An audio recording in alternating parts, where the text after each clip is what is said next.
Do that one dance, baby. That one dance.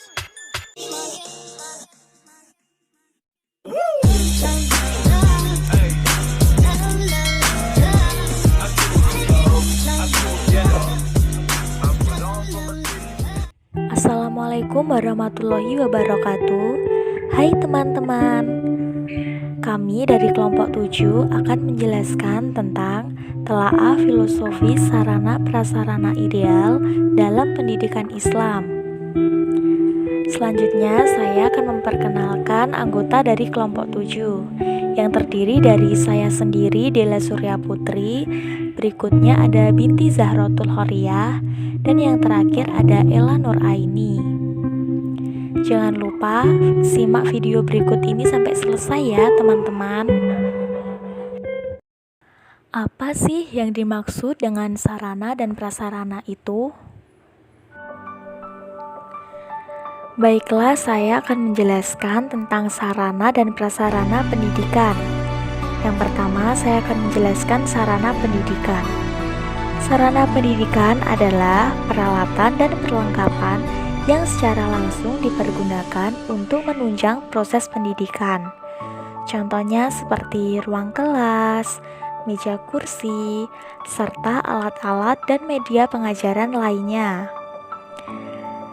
Sedangkan prasarana pendidikan adalah fasilitas yang secara tidak langsung menunjang jalannya proses pendidikan, seperti halaman, kebun, taman yang dapat dimanfaatkan untuk proses belajar mengajar.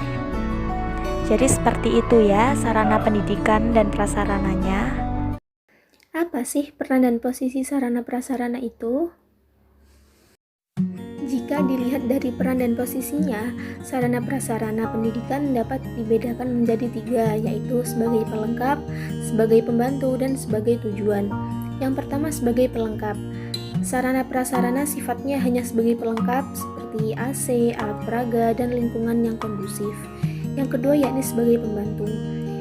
Sebagai pembantu ini lebih diperlukan karena sifatnya yang dapat membantu berhasilnya proses pembelajaran seperti terdapat meja, kursi, papan tulis, kurikulum, metode atau cara mengajar yang baik. Yang ketiga yakni sebagai tujuan. Dalam kategori sarana prasarana sebagai tujuan sudah tentu tidak berarti alat berubah menjadi tujuan, melainkan sarana atau prasarana bertujuan yang saling membantu antara satu dengan yang lainnya. Misalnya penguasaan bahasa Inggris atau bahasa Arab adalah bagian dari alat mencapai tujuan pendidikan tertentu. Maka dalam pencapaian tujuan seperti alat atau sarana yang satu menjadi alat atau sarana bagi pencapaian tujuan yang lain. Di antara satu dengan yang lainnya masih terdapat hubungan yang hierarkis. Sekarang, apa aja sih sarana dan prasarana pembelajaran di dalam filsafat pendidikan Islam? Sarana dan prasarana pembelajaran sangatlah penting dalam membantu efektivitas dan efisiensi pembelajaran. Dalam hal ini, media dalam pembelajaran merupakan salah satu sarana dalam proses pembelajaran.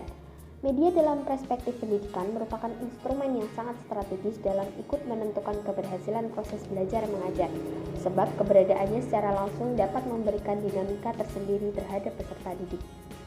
Dalam proses pembelajaran, media cetak dan grafis merupakan media yang paling banyak dan paling sering digunakan.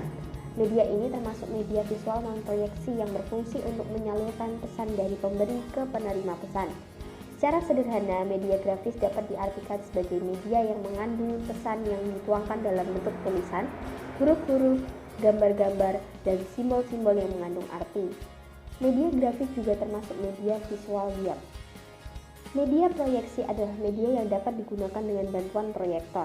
Media ini harus menggunakan alat elektronik untuk menyampaikan pesan atau informasi. Media audio adalah media atau bahan yang mengandung pesan dalam bentuk auditif yang dapat merangsang pikiran dan perasaan pendengar sehingga terjadi proses belajar.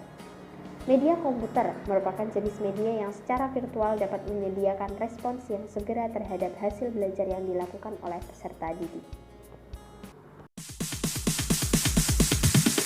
Sorry, it's DJ.